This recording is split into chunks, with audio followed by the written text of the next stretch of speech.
Welcome to the Bible class of Jews for Jesus.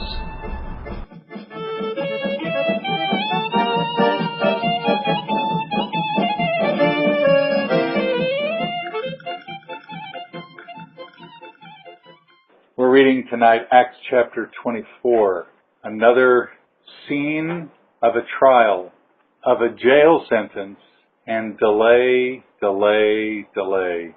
and another wimpy Roman politician who simply won't stand up for truth.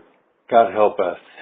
We have some serious details that could have been proven false if anybody wanted to during the time. As Luke wrote this, he is penning it very clearly with certain details, certain people, certain times, travels, exact statements. And if anybody wanted to knock it back, they well could have. It wasn't done.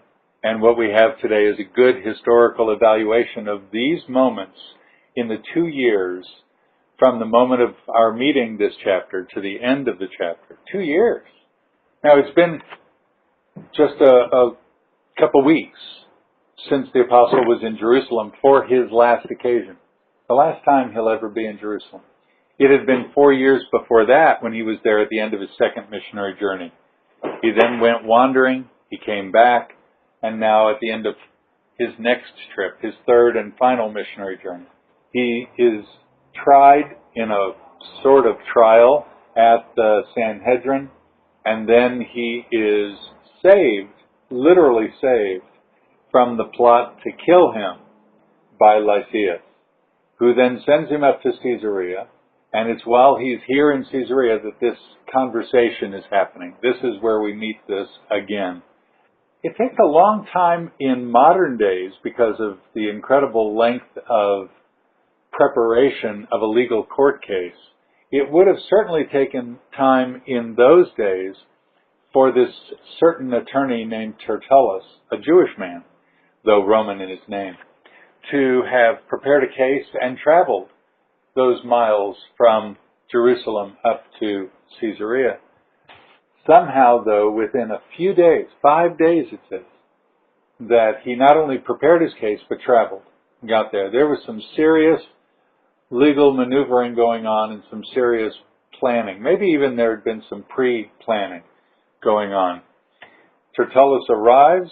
They bring charges to the governor against Paul. Paul is brought out. There's quick trial that's going to happen. This is not one of those, we'll get to this in March. This is quickly brought to trial. I like that. I think law gets so delayed that justice, which is warranted, seems to be forgotten. And it's not healthy for any government to delay. So Paul was summoned. Tertullus begins to accuse him, saying to the governor nothing particularly to Paul. He starts with this ingratiating thing, like you would do if you were brought to Prince William when he came this week. You would say, "Oh, most excellent Prince. Oh, hello, Your Majesty, 2IC," or whatever you would call him. "Oh, great future king. How's it going, Bill?" Whatever you would say. But there'd be some kind of ingratiating. You might be like the girl Kate who stood there at the Botanic Gardens and leaned forward and kissed him. How good would that be? Kiss me, Kate. There was some kind of pandering to ingratiate yourself to the future king. Listen to these words. "Since we have through you attained much peace, and since by your providence reforms are being carried out for this nation, we acknowledge that in every way and everywhere, most excellent Felix, with all thankfulness. But that I may not weary you any further, grant us by your kindness a brief hearing." Now, if you can't smell flattery, then you're a fool. Flattery works wonders, but not on anyone who has a great and proper self-evaluation. In fact, when people start commending you too much, if you have a decent, healthy self-image, you'll say, "Oh, please, please stop this. I know who I am. I put my trousers on like you. I wear the, come on, and we've seen that with the Apostle Peter when he goes into Cornelius' house. And we've seen that in various other things. Certainly we saw it as we studied the book of Proverbs before we did the book of Acts. We saw how flattery lies. filthy lies. That's really all it is. And you can hear it in this commendation by Tertullus. If we'd read Tacitus and the other historians of the Roman time at this time, we would know this is despicable speech, because Tacitus talks about how brutal Felix was and how ruinous he was specifically to the Jewish people. Did he bring peace? No. Did he bring peace to the Jews? No, he brought harm. But here, oh, most generous, gracious, loving, awesome King you are, hey, can you kill this guy for me? Yeah, I mean, that's really what's going on. We have not attained much peace. Now, that's a key word, though, in the Roman Empire. You really want peace. That is the numero uno as far as the purposes of the Roman Empire, to maintain peace wherever it was, at almost all costs. But the costs that he expended in gaining that peace were Jewish souls and Jewish bodies all over the world, all over the known Jewish world. He was a horrible man, Felix, by everybody's estimation. Josephus does comment about him as well in Antiquities and says some pretty rotten things about him. Reforms are being carried out for this nation? No, against this nation would be more honest. Everywhere, with all thankfulness. Well, the last thing Tertullus wants to be is thankful that Felix is running the show. He's a horrible man. But he wants what he wants. And what does Tertullus really want? He's sent from the high priest Ananias, and they've made it clear what they want. Prosecute Paul and the death of Paul. They want Paul sentenced and ruined, killed. Out of the way. Get rid of this guy. Then we found him, verse 5, a real pest. Other versions have other words that communicate this real annoyance. Not like a fly, though that's one, but a pest more like a funnel web. A pest that can really do damage, not a pest that just annoys. And this is the word that's used of the Apostle Paul. And a fellow, not a gentleman, not a rabbi, though he sat under Gamaliel, but a fellow, just an ordinary guy, who stirs up dissension among all the Jews throughout the world. All the world, all the Jews, all the time. This is exactly not what a Roman governor wants to hear. Oh, he is one of those people who disturbs the peace. You got to know, disturbing the peace is really not a good thing in the Roman world, and it's hard. Is the Apostle Paul guilty of this? We've been studying him. We've been looking at him everywhere he goes. So he didn't stir up the riots, but others who responded to him stirred up riots. And that is exactly right. That's the testimony of Luke in the book of Acts. Everywhere he goes, and they're called here the Asians, which means Asia Minor people, we could call them Turkish Jews, are the ones who are stirring things up. And we've seen that in the record of the Scriptures everywhere in this third missionary journey that Paul's been traveling. There have been fellows chasing behind him. Second and third missionary journeys, there are people who are causing trouble behind him saying, you know what Paul said? He did this. And there's no internet. No, it's all internet. There's no truth verifier. It's just one guy said it and rallies a crowd. So you're right. It wasn't Paul who stirred. It was the stirrers who stirred. And they're the ones who are yet now stirring again, coming up against Felix and stirring Felix to do something again. A pest. A real pest. It's not a fake one. The fellow stirs up dissension among all the Jews throughout the world. So all the world, all the Jews. Is that true? See, that part's not true at all. He didn't go through all the world. He went through some of the world, mostly the European and Eastern there section of Turkey and Caesarea. So that area. Never made it over to Northern Africa. Never made it to Spain. Never made it to Australia, America. Did he stir up among all the Jews? See, no, not again. Again, it's a question that it's the stirrers who did wherever he went. Often when he wasn't even speaking with Jewish people. Sometimes when he was speaking with Gentiles for Jesus. And they came out as the Asian Jews and stirred him up. Second accusation is that he's a ringleader of the sect of the Nazarenes. Is that true? Yeah, he's definitely a leader. Peter was the leader from Jesus. And then James was the leader in Jerusalem until chapter 12 when he lost his head, was killed. Was Paul a ringleader of the sect of the Nazarenes? Sure. He's a leader in the sect of the Nazarenes. A term Paul didn't use. What did he call the name of the group? The Way. That's it. So the name of the church was The Way. which was a nickname that Jesus used of himself. I am the way, the truth, and the life. So here's Yeshua who said, I'm the way, and they said, yeah, we're part of the way, meaning we're part of Jesus, but we're also part of a pattern of life. We're a way of going, and we've got a way to go, and we'd like you to come join us in that way. I like the name The Way. And he, verse 6, number 3, third of 3 accusations, even tried to desecrate the temple, and then we arrested him. Now this is a toned-down accusation. Verse 6, it's a toned-down accusation. What had the accusation been before, down at the Sanhedrin? Right. He brought a Greek, remember, Trophimus. He did bring him into the temple. That's the accusation then, which is not true. Here, he tried to desecrate the temple. See, they modified it a little to maybe this one will go through because the last one didn't. So if you can't accuse him of X, accuse him of X minus 2. That'll work. So here's the third. He even tried to desecrate the temple. Well, how do you accuse someone of trying something? A lawyer would knock that back in a heartbeat. And then we arrested him, and we wanted to judge him according to our own law, but Lysias, one of your boys, came along and with much violence took him out of our hands. But that's not true that Lysias came with much violence. Exactly. Well, he's exaggerating. Who is the responsible party? Who was going to do much violence to the apostle? The mob stirred up by the Asian Jews were going to do much violence. The 40 and then some ambushers who were going to take care of the apostle and wipe him out as he's brought out to an alleged late-night meeting. So thank God for Lysias. Thank God for the sending up to Caesarea where this is now taking place. So this whole noise of the lawyer, the Jewish lawyer Tertullus, is filled with lies. And if he could have proven it, to a Jewish court, this would have been knocked out so quickly. Why? What do you need in a Jewish court that would not have been here? No witnesses. 3 witnesses. 2 or 3 witnesses, exactly right. And why you have 2 or 3 witnesses? Because in front of your brother, you don't want to lie. Maybe in front of a Gentile, you'll lie. Maybe. You shouldn't, but maybe you will. But in front of another Jew or 2 other Jews, you're not going to do that. So there's an embarrassment issue. There's a hold each other accountable issue. And that is missing here. There's a stirred up hostility. Tertullus is there with his briefcase, and he's there with his 3-piece Italian suit. He's trying to accuse the apostle.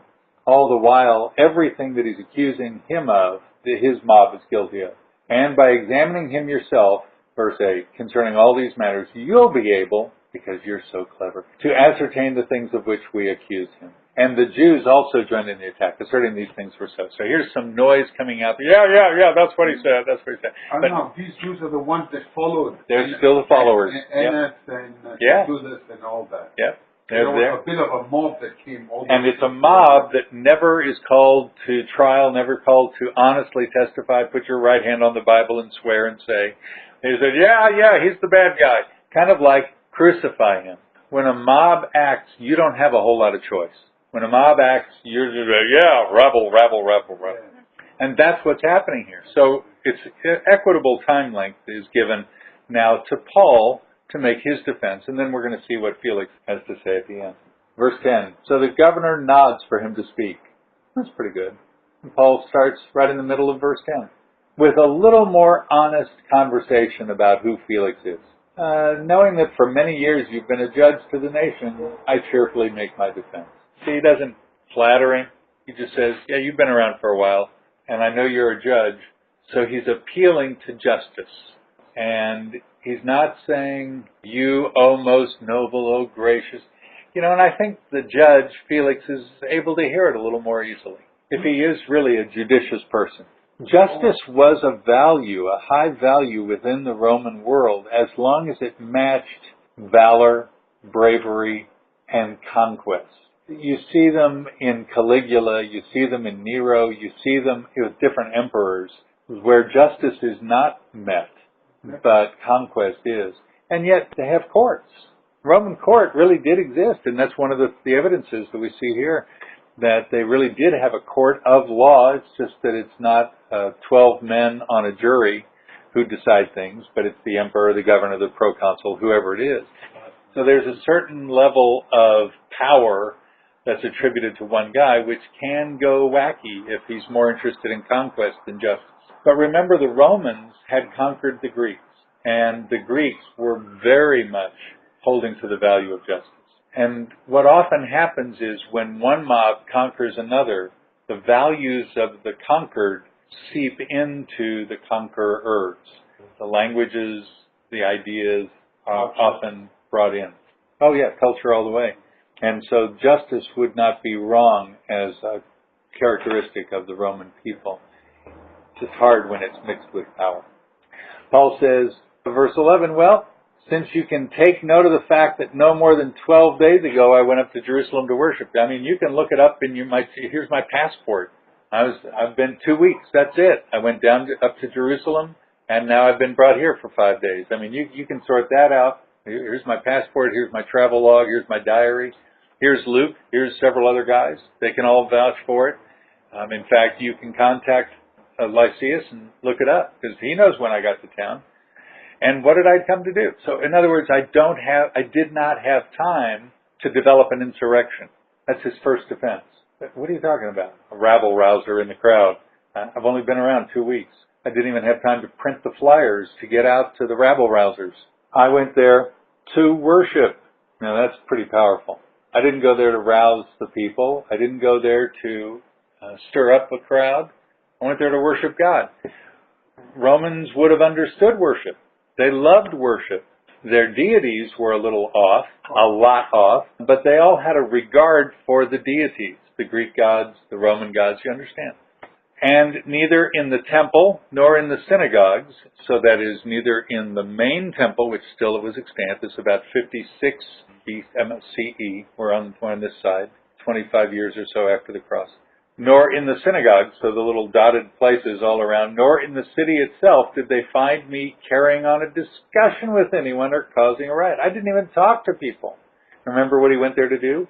He went there to worship. He went there to bring an offering.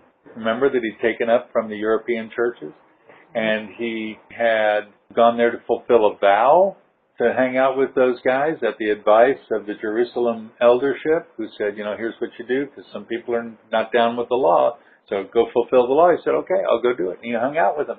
He never made a speech. It's kind of hard to rile the crowd when you don't have a crowd. So he's making a clear defense.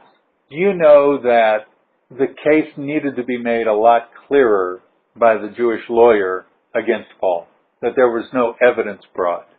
There's just a mob. Paul is giving evidential treatment to the accusation, even though it wasn't worthy of it, which is to his credit. Verse 13, nor can they prove to you the charges of which they now accuse me. In other words, they have no evidence. I don't even know why I'm answering it. And if I were in his place, I would probably be quiet, but I'm not Paul. 14, but this I admit to you, that according to the way which they call a sect, I do serve the God of our fathers. As a matter of fact, I am a member of the tribe. I'm a member of the way, and I do serve the God of our fathers, believing everything. Now, this is not for Felix. He's not talking to Felix at this point, is he? No. He's turning, when he says the God of our fathers, he's talking to the mob. And they're being quiet, they're listening, and he's saying, I serve the God of our fathers, which sort of says to them, and who are you serving? It sort of says, what are you doing in front of this Roman guy giving me stick? Aren't we all on the same team? I believe everything that's in accordance with the law, which means this whole knocking of Mosaic institutions, which you could read as the second or certainly the third accusation, is not valid. And everything that's written in the prophets, having a hope in God, not in this Roman governor, which these men cherish themselves, that there shall certainly be a resurrection of both the righteous and the wicked. Where do we learn that? Resurrection. Daniel. Spot on. Daniel chapter 12, a resurrection of the righteous and the wicked. Not a comfortable place to be. If you are a wicked one, this whole idea of a resurrection of the wicked means that what I do on this earth does have impact. And he's calling them to account. He's calling Felix to account, to be sure. But it goes beyond that to the boys who are holding their billy clubs out there in the mob section, in the back section of this pseudo courtroom. In view of this, I also do my best. I'm doing everything I can. I'm doing all the good stuff I can. to maintain a blameless conscience, both before God and before man, everywhere, all the time. He said that before in his speech last week. And that's when they jumped on him and slapped him in the face. So he's making sure that they understand that he's not backing down. I love this about the apostle. When you get confronted by someone who tells you you can't preach your Jesus, a family member, a cousin, a boss, a nephew, a neighbor, anybody in the neighborhood, or someone with whom you're having any dealings, hey, stop. I don't want to hear about your religion. Don't ever sign off saying, sorry, I won't bring that up again. Because you get an opportunity every time, and I'm not saying every time you meet with them, but every time you can, to bring it up again, lest they forget that God's reaching out to them with his love and compassion. My brother had a heart attack 2 days ago. He's 64 years old. It's his second heart attack, and he is in okay shape today. I talked to him earlier today as well as yesterday. I will see him in a few weeks, Lord willing. He is not a believer, and I anticipate talking to him a little more about the faith this time than the last time, though we had a wonderful time last time. He put up his boundaries pretty clearly and told me, hey, that's enough. I said, okay, fine. But I'll reserve my conversation to continue next time, I said. So in our conversation today, he said something about, hey, I got through, I made a deal with the devil. I said, you did what?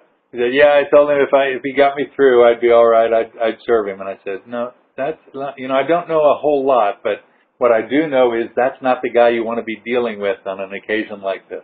And he said, yeah, I knew you'd be saying that. I said, well, there you go. I said, I don't know much, but that I do. So we'll talk about that when I see. Okay, he said. Okay, he said. Remind people that you do what you do is in a blameless conscience before both God and men. In other words, in front of you, I'm blameless. You can blame me all day long, but I'm blameless.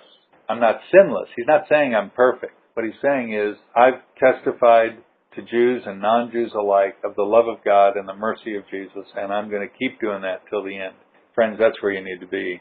So, after several years, verse 17, I came to bring alms to my nation. And it's not exactly 100% true. He did come to bring alms to whom? To the Jewish believers in Jerusalem. And so it's Jews, didn't give it to the United Jewish Appeal. He gave it to the Jewish believers, the way of Jerusalem, the Messianic Jews. That's what he did. That's what he came to do. That's what he's saying. I came to bring that. Oh, I see what you mean. In the temple? Yeah, but to the believers probably. And to present offerings in which they found me occupied in the temple. I was purified. Having been purified doesn't mean I was sinless. It means I went through the vow. He's reminding them of all the actions that he did without any crowd, without any uproar. He's knocking back this accusation again and again that he's a ringleader, that he's a mob rabble-rouser. He's not a Pax Romana kind of guy. But, and this is when his grammar goes nuts and he, I think, loses his own conversation, but Luke records it pretty accurately. There were certain Jews from Asia. They ought to have been present here before you and to make accusation if anybody should have anything against me. Since they're the guys who've been following me forever. For years now they've been chasing me. Or else let these men themselves tell what misdeed they found when I stood before the council. Other than for this one statement, which I shouted out while standing among them, I'm on trial for the resurrection of the dead. It's like, what? What'd you say, Paul? His grammar went all nuts. And I don't think his speech kind of finished the way he wanted it to. If I had just a few minutes to edit him, I think we could get this working right. But that's all right. And I think Luke records it pretty well. But you see and hear the hinge, and it's always on his heart, this certain Jews from Asia, these unbelievers who followed behind him. Now, he's not vindictive. He's not saying, they're the bad guys. He's saying, they ought to be here to accuse me. But they're not. I love that about the apostle. He's not vitriolic. He's not hostile to them. He just said, you really want to know where it all started? It was back about 4 years ago. I'm hanging out in Asia Minor. Here they are. And I've got photos. I've got video. It's on YouTube. You're welcome to have a look. But these guys aren't here. And they're the ones who I think are the ones who are stirring up trouble. And since nobody else is here who has a real accessible accusation, well, why are we doing this? It's really what he's saying. And yet, look at that one thing he slips in, verse 21. I'm on trial for the resurrection of the dead. Again, there's people there who are Pharisees and who are Sadducees. Again, he's going to give a zest to the Sadducees and try to stir them up, if you will, and divide the crowd. That's when we hear the end of Paul's defense. The crowd that went to Felix in Caesarea were the Pharisees and Sadducees? I would think so.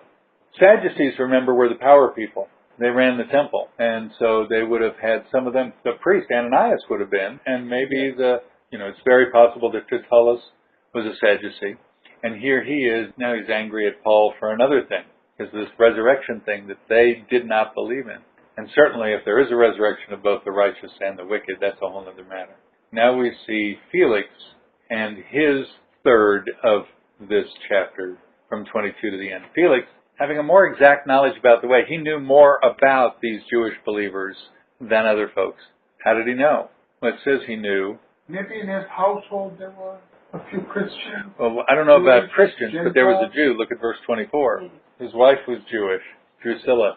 Let me read this from, there was so much data in here, I didn't want to miss it. This is from a book called From Jerusalem to Rome. It's a study on the book of Acts. Felix had no desire to offend the official Jewish delegation from Jerusalem, so he proposed final disposition of the case. He wanted to wait until the arrival of Lysias, which, by the way, we never see Luke records. We never see Lysias showing up. Whether he came and had no influence or didn't come, we don't know. Back to my reading here. Paul was retained in custody, but allowed to have visits from his friends. Very common in the Roman jail system. Except for chapter 16, when they were put in the inner prison. The rest of the prisoning, the rest of the jail terms that Paul has had were pretty, what do we call it? Minimum security. The procurator Felix had some previous knowledge of the way, perhaps because of his Jewish wife, Drusilla.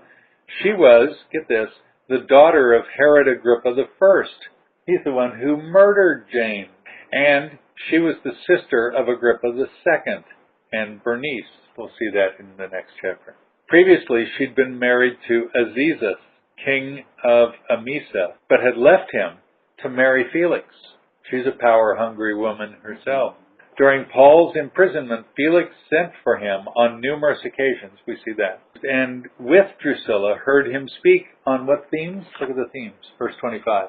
Discussing righteousness, self-control, and the judgment to come.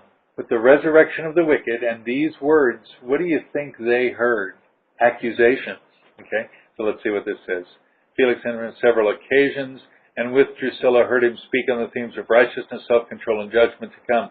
The immoral lives of Felix and Drusilla left much opportunity for such truths to be applied. Although Paul's words brought the terror of conviction to Felix, there was no repentance. He sent for Paul often, but it was partly in hopes of receiving a bribe for his release.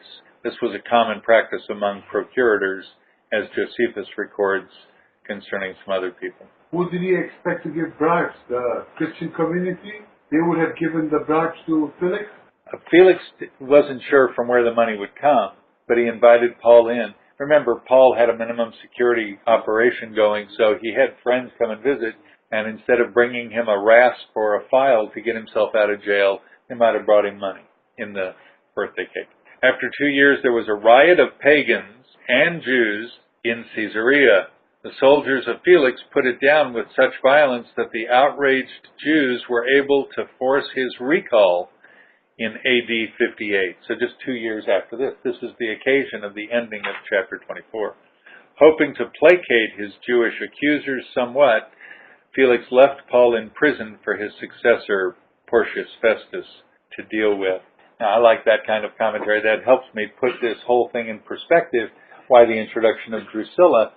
But I want to focus on, as we conclude, this inability that Felix had to make a decision. His indecision was a decision. His inability to say, well, you boys have nothing, absolutely nothing to say.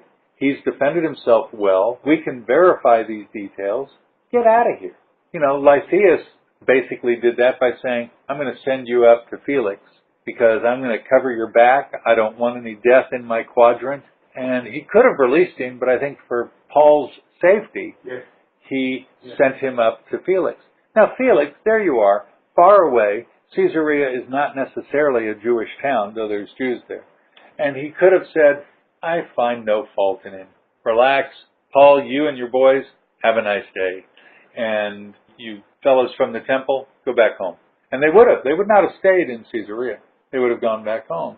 Having lost the case, Felix could have done. But Felix didn't. Felix doesn't. He's a man of indecision. Procrastination? I would say procrastination. That's right. He said, well, I don't know what to do. I'll just leave them in hold. And verse 27 we see, well, look what it says. Verse 22. Felix, having a more exact knowledge about the way, put them off.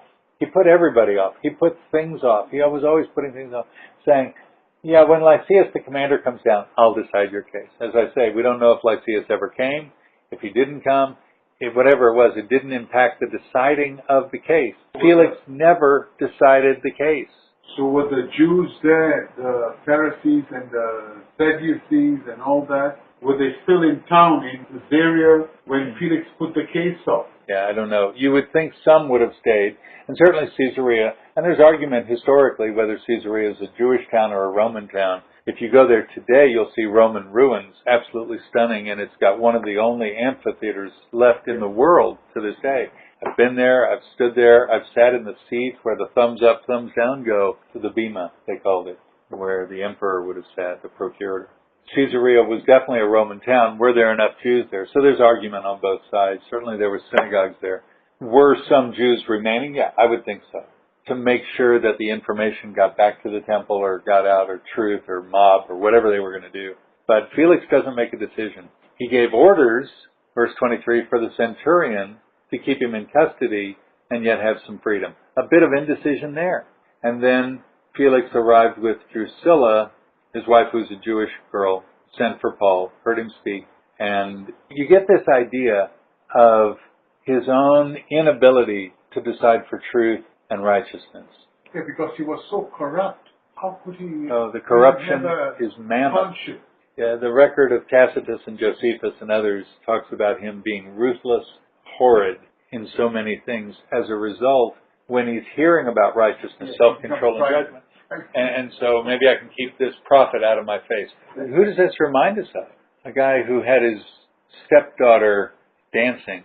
It's because here's John preaching, you should not have that woman. I'll tell you what I'll do, I'll get rid of the messenger. Instead of listening to the message, responding, repenting, and having new life. What a waste. Herod didn't, Felix didn't.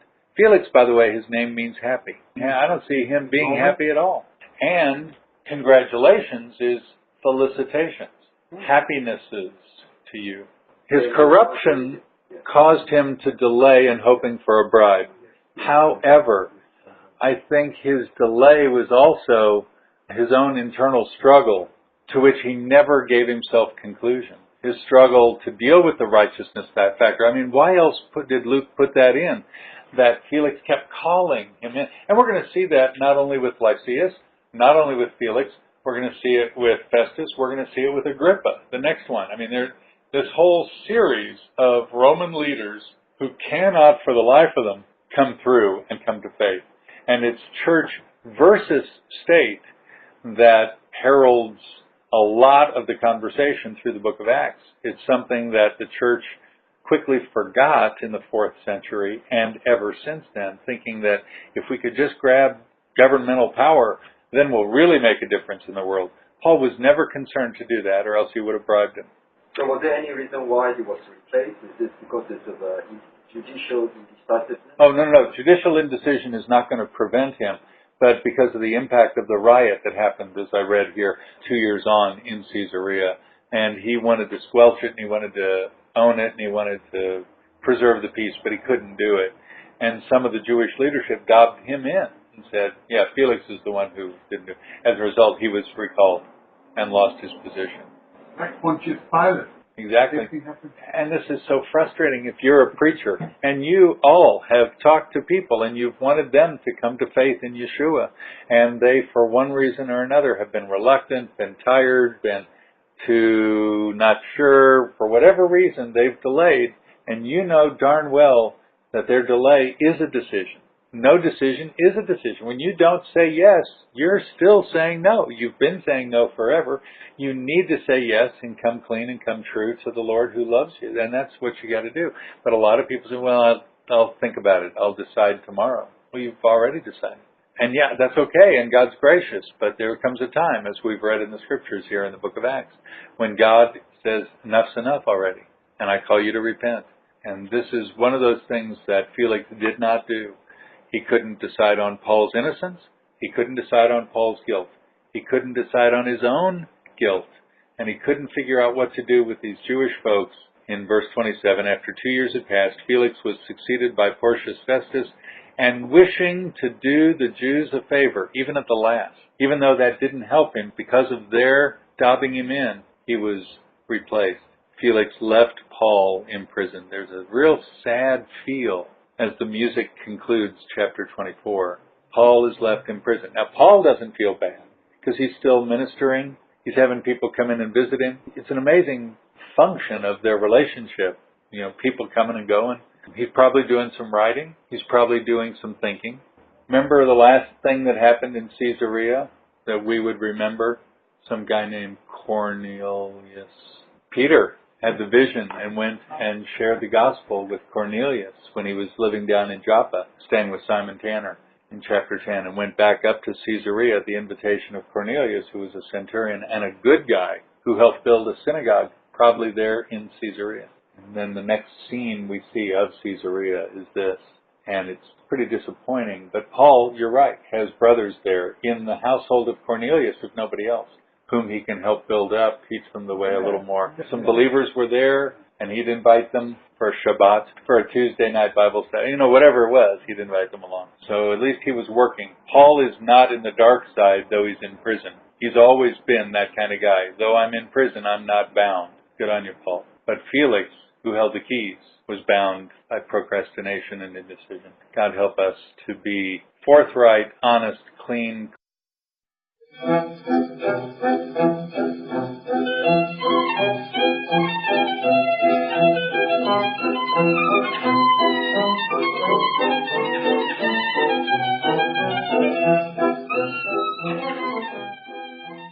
You've been listening to the Bible class of Jews for Jesus in Australia. For more information, contact us at Jews for Jesus, Post Office Box 925, Sydney, Australia, 2001. God bless you.